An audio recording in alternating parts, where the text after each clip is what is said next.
Good morning students. आज हम copper की मेटलर्जी की स्टडी करेंगे।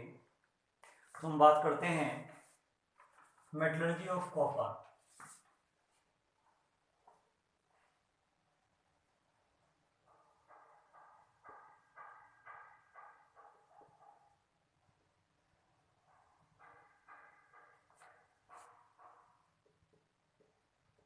कॉपर का धातुकर्म। मेटलर्जी ऑफ कॉपर क्या है? कॉपर धातु के अयस्कों से भौतिक व रासायनिक प्रक्रमों की सहायता से लगभग 100% शुद्ध कॉपर प्राप्त करने की क्रियाविधि को मेटलर्जी ऑफ कॉपर कहते हैं। बिल्कुल सेम वही प्रोसीजर। उसके बाद हमने जो बिल्कुल एल्यूमिनियम के मेटलर्जी में किया था, लगभग उसी ट्रैक या सामान्य मेटलर्जी में किया था, उसी ट्रैक पर हम चलेंगे। तो सबसे पहले था occurrence of copper.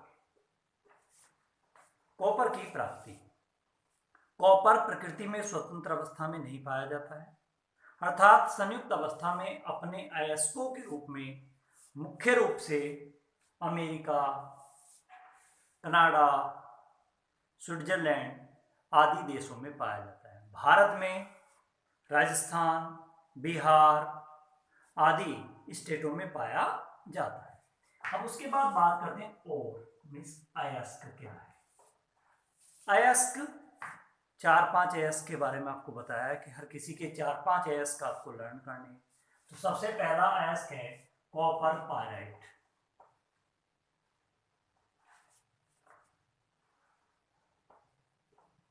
Copper pyrite को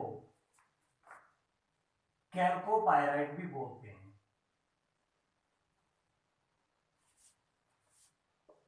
और इसका सूत्र होता है CuFeS2। आपको पहले बताया था कॉपर पायराइट का सूत्र। नंबर 2 कॉपर ग्लास और इसे कैल्कोसाइट बोलते हैं और इसका सूत्र होता है Cu2S। और उसके बाद है क्यूप्राइट और रूबी कॉपर भी बोल देते हैं इसे, और इसका सूत्र होता है Cu2O। S की जगह O है। और है मैलेकाइट। मैलेकाइट का जो सूत्र होता है CuCO3.CuOH का होल ट्वाइस। और इसके साथ होता है एजुराइट। बिल्कुल सेम फार्मूला है, बस यहाँ पर 2 आ जाएगा, 2CuCO3.CuOH का होल ट्वाइस। तो आपने 5 एस याद करें। कॉपर पायराइट या कैल्कोपायराइट, उसका सूत्र है CuFeS2। कॉपर ग्लास या कैल्कोसाइट, उसका सूत्र है Cu2S। क्यूप्राइट या रूबी कॉपर, उसका सूत्र है Cu2O। और मैलेकाइट CO3.CuOH का होल ट्वाइस। इस डॉट का मतलब होता है कि जैसे हमने 2 से मल्टीप्लाई की है तो 2 की मल्टीप्लाई केवल यहाँ पर है, इसमें नहीं। अगर इसमें भी मल्टीप्लाई करनी तो हमें ब्रैकेट लगाना पड़ेगा। अगर हम यहाँ पर ब्रैकेट लगा दें इसका मतलब दोनों के दो मॉलिक्यूल्स हैं।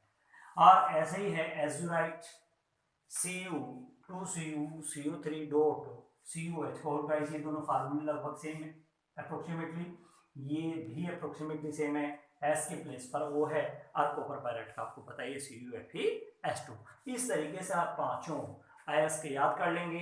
अब बात है कि मुख्य अयस्क कौन है। मुख्य अयस्क है कॉपर पायराइट और जिसका सूत्र है Cu2S। उसके बाद नेक्स्ट वर्क करते थे हम, तो कॉपर पायराइट मुख्य अयस्क हुआ और उसका सूत्र हुआ CuFeS2। नेक्स्ट स्टेप था हमारा grinding of ore. Grinding of ore में अयस्क का पीसना। अयस्क कॉपर पायराइट इसका मुख्य अयस्क है। इसके बड़े बड़े पत्थरों को स्टम्प मिल में पीसकर बारीक पाउडर के रूप में परिवर्तित कर लिया जाता है। उसके बाद हम करते थे concentration of ore. Concentration of ore अयस्क का सांद्रण। सांद्रण करने के लिए मैंने आपको बताया था कि मुख्य अयस्क में आपको देखना है कि मुख्य अयस्क में O है या S है।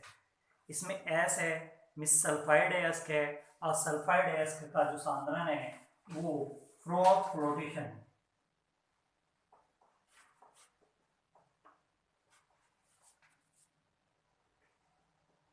मेथड से किया जाता है, मीन्स फैन कन्वन विधि। इस विधि में आपको बताया था कि एक आयताकार पात्र लेंगे, इसमें जो पिसा हुआ अयस्क है वो डाल देंगे और साथ में pine oil plus potassium ethyl xanthate C2H5OCS2 के डाल देंगे और इसमें एक मुड़ा हुआ पाइप लगाएंगे, वो भी यहाँ पर छिद्रित होगा और इसमें वायु की तेज धारा प्रवाहित करेंगे, इधर से एयर प्रवाहित करेंगे। एयर प्रवाहित करने पर यहाँ अयस्क झाग के रूप में एकत्र हो जाएंगे तथा गंदगी ये अशुद्धियां नीचे पैने में बैठ जाएंगी। इस विधि को फैन प्लवन विधि कहते हैं। तो इस विधि के द्वारा इसका सांद्रण किया जाएगा। उसके बाद सांद्रण के बाद एक्सट्रैक्शन, उसके बाद होगा रोएस्टिंग, मीन्स भर्जन। भर्जन के बारे में आपको बताया था। भर्जन रोबोटरी फर्नेस मीन्स परावर्तनी भट्टी में किया जाता है। और परावर्तनी भट्टी में आप जानते हैं कि परावर्तनी भट्टी किस तरीके की होती है। परावर्तनी भट्टी इस तरीके की आपको बताई थी।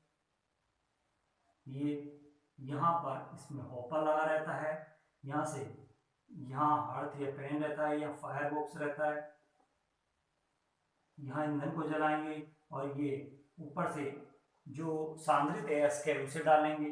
डालने के बाद इसमें मैंने आपको बताया था कि रोस्टिंग जो होता है, भर्जन जो होता है, वो कैल्सिनेशन जो होता है वायु की अनुपस्थिति में होता है और जो भर्जन होता है वायु की निश्चित मात्रा में होता है और ये जनरली सल्फर की केस में किया जाता है।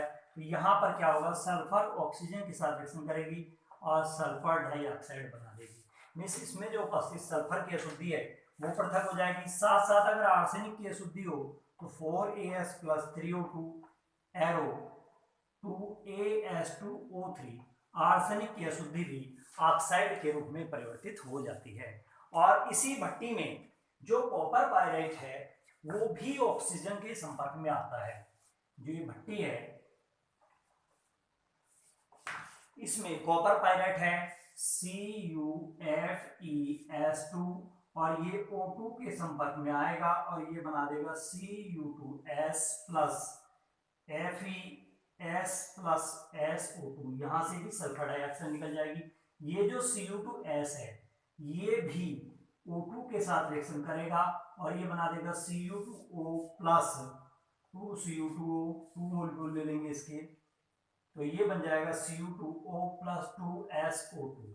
और यहाँ जो हमारे पास है FeS, ये भी ऑक्सीजन के साथ रिएक्शन करेगा और बना देगा FeO + 2SO2 सल्फर डाइऑक्साइड। हर किसी में से क्या रिलीज हो रही है, सल्फर डाइऑक्साइड As2O3, इसमें आर्सेनिक ऑक्साइड के रूप में हो गया सल्फर। इट मीन्स इसमें सबसे ज्यादा जो यूटिलाइजेशन होता है वो सल्फर की अशुद्धि को पृथक करने के लिए रोएस्टिंग किया जाता है। अब रोएस्टिंग के बाद होगा, रोएस्टिंग के बाद आपको बताया था कि उसके बाद हम करेंगे स्मेल्टिंग।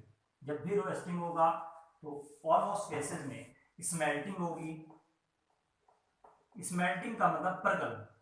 प्रगलन आपको पता है ब्लास्ट फर्नेस मींस बात्य भट्टी में कराया जाता है। बात्य भट्टी में आपको बात्य भट्टी के बारे में भी बताया था कि बात्य भट्टी इस तरीके की होती है। इसमें बॉडी और बॉस दो पार्ट होते हैं और नीचे फिर हर्थ लगा रहता है और यहाँ पर ये कप कोन सिस्टम लगा रहता है। ये चिमनियाँ हैं और यहाँ से चार जो घात में जो है कार्बन और सिलिका SiO2 की उचित मात्रा में लाकर हम डालते हैं और इसका टेम्परेचर लगातार 200 से लेकर 1600 डिग्री सेंटीग्रेड तक होता है। इसमें एक तरफ टवियर और एक तरफ हॉट एयर ब्लास्टर लगे रहते हैं और ये इसका हार्थ है, चूल्हा है। यहाँ से आउटलेट की सहायता से मेल्टेड जो मैटर है उसे हम निकालते रहते हैं। ये थी आपकी ब्लास्ट फर्नेस। इसमें जो ब्लास्ट फर्नेस है उसमें कौन सी रिएक्शन होगी, रिएक्शंस ऑलमोस्ट यही है, यही रिएक्शंस रिपीट होती रहेंगी। इसमें जो आपके पास बन गया था Cu2O और आपके पास कुछ FeS रह गया था, ये आपस में रिएक्शन करेंगे और ये बना देंगे Cu2S plus FeO, means interchange हो जाएंगे, ये सल्फाइड में कन्वर्ट हो जाएगा, ये ऑक्साइड में कन्वर्ट हो जाएगा। और ये जो FeS है वो इसमें भी ऑक्सीजन की प्रेजेंस रहती है, यहाँ पर 2FeO plus S2SO2 sulphur dioxide के रूप में निकल जाएगी और FeO जो है वो रिएक्ट करेगा SiO2 के साथ और ये बना देगा FeSiO3 और इसे कहते हैं स्लैग मीन्स धातु मल। और धातु मल जो है बाध्य भट्टी के नीचे पैंदे में बैठ जाता है, इसके ऊपर मेल्टेड जो जो मेटल है वो हमें मिल जाएगा।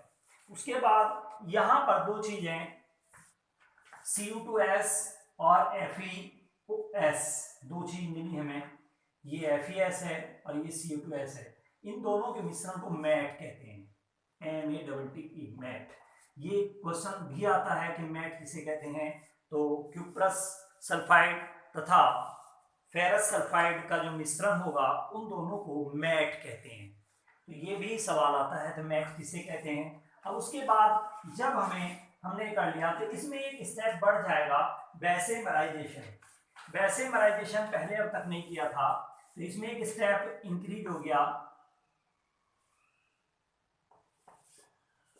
बेसेमराइजेशन मीन्स बेसेमरीकरण।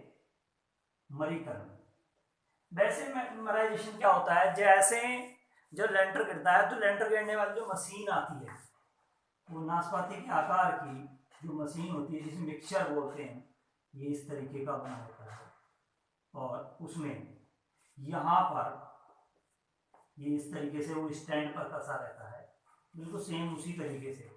यहाँ से हम जो है चार धान डालते हैं, पानी डालते हैं, तो इसके लिए पानी के लिए इसमें एक पाइप लगा दिया होता है और इससे ऑक्सीजन मीन्स O2 प्रोवाइड की जाती है और इसमें इसे मिक्स कर लिया जाता है और इसके अंदर मैग्नीशियम ऑक्साइड का स्तर लगा रहता है और इसमें टेम्परेचर भी प्रोड्यूस किया जाता है। तो इसमें बेसेमराइजेशन में क्या होगा, जो मैट है जो Cu2S प्लस FeS का जो मिश्रण है जिसे हम मैट कह रहे हैं, इसमें आप SiO2 को मिला देंगे, थोड़ा सा सिलिकेट मिला देंगे, तो यहाँ से क्या होगा 2FeS प्लस, क्योंकि ऑक्सीजन की प्रेजेंस में मैंने बताया था तो ये बन जाएगा FeO plus SO2 sulphur dioxide release हो गई और यहाँ से जो FeO है वो ये रिएक्शन आपने पहले पढ़ रखी है, वही सेम रिएक्शन रिपीट हुई है और FeSiO3 मिस स्लैग यहाँ से भी बन जाएगा। मतलब जो रिएक्शंस हैं बिल्कुल दोनों रिएक्शंस जो सेम है वो जो प्रगलन में हुई हैं तो और इसमें परसेंटेज जो है इसकी बढ़ जाती है, मतलब प्यूरिफिकेशन थोड़ा सा बढ़ जाता है। अब यहाँ से जो हमें प्राप्त हो रहा है इसमें एक नई रिएक्शंस और होती है, वो क्या है, जो हमें Cu2S मिला वो भी O2 के साथ रिएक्शन करेगा और वो बना देगा 2Cu2O प्लस 2SO2, ये भी रिएक्शन आपने पढ़ रखी थी। अब आपके पास कॉपर दो रूप में है, Cu2S और Cu2O, और ये दोनों रिएक्शन करेंगे और ये बना देंगे 6Cu plus SO2 sulphur dioxide release हो जाएगी और यहाँ पर ये कॉपर मिल जाएगा और ये जो कॉपर होगा ये लगभग 98% शुद्ध होगा। वैसे मर परिवर्तक से जो मिलेगा हमें लगभग 98% शुद्ध मिलेगा, बाकी में आयरन निकिल जिंक वगैरह की इसमें 2% की अशुद्धि रह जाती है। अब जब हमें प्रगलन से जो मेटल मिला उसके बाद हम करते हैं, आपको पता है, purification of metal. Last step है purification of metal means of copper. तो कॉपर का जो शोधन है वो दो मेथड से किया जाता है, एक पॉलिंग मेथड और एक इलेक्ट्रोलिसिस मेथड। इसमें पॉलिंग मेथड की क्यों जरूरत पड़ी, यहां पर इसलिए जरूरत पड़ी कि जो कॉपर बाय पॉलिंग मेथड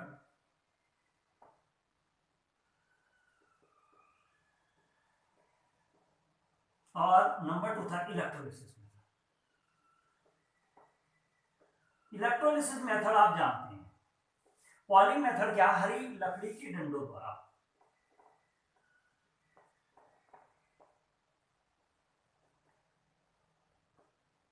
इससे पहले एक चीज और बता दूं मैं, ये जो 90 बेसेमर परिवर्तक से जो 98% शुद्ध कॉपर मिला था,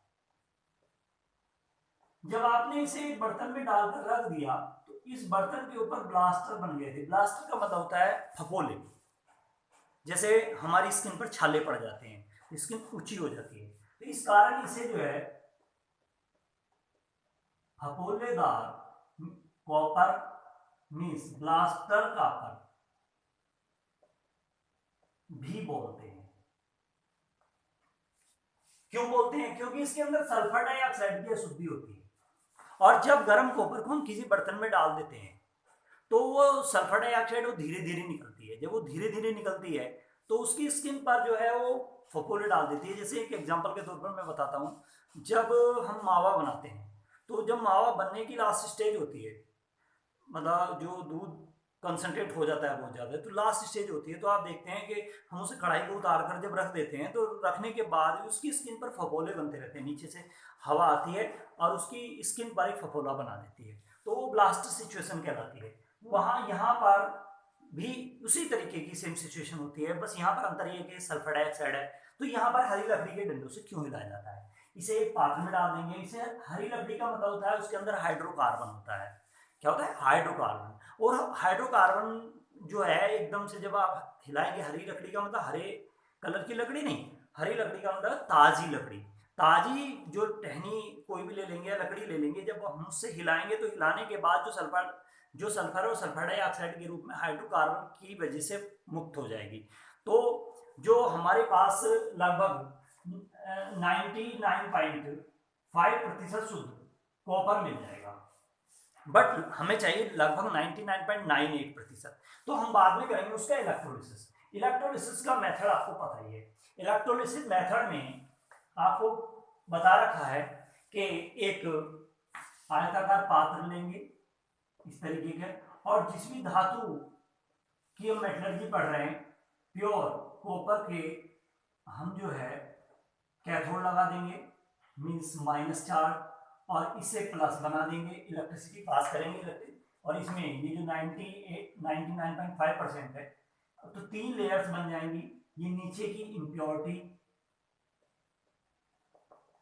और ये मिक्सचर, और जो ऊपर वाली लेयर है ये लेयर, ये होगी प्योर मेटल, और लगभग 99.98% शुद्ध कॉपर धातु हमें मिल जाएगी। इस प्रकार से हम कॉपर की मेटलर्जी पढ़ेंगे। आपने भी देखा होगा कि आज आपको जब आप पढ़ेंगे तो कॉपर की मेटलर्जी सारी मेटलर्जी से इसलिए आसान लगेगी कि वही स्टेप्स बार बार रिपीट हो रहा है, तो आगे की जो मेटलर्जीज हैं वो और भी आसान हो जाएंगी। आज के लिए इतने काफ़ी, धन्यवाद।